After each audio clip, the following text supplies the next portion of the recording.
Hey guys, how's it going? How to optimize DNS with Hostinger.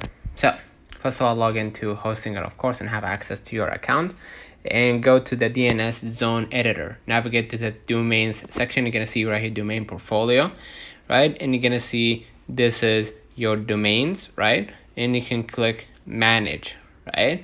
And you can update the TTL values, adjust the time to live values for your DNS records, right? You can just go ahead right here.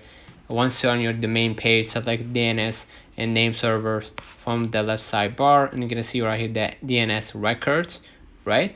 And if you want to basically use CNAME records, replace a record with CNAME, right?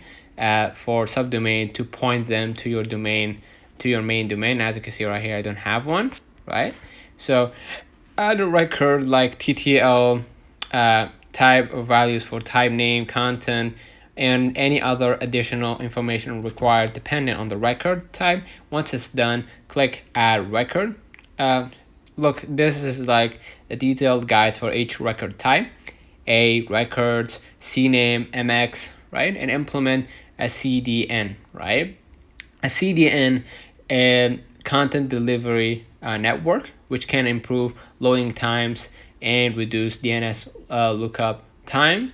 And you can add or modify records and basically utilize the DNSS EC, right? Enable DNS security extension, right?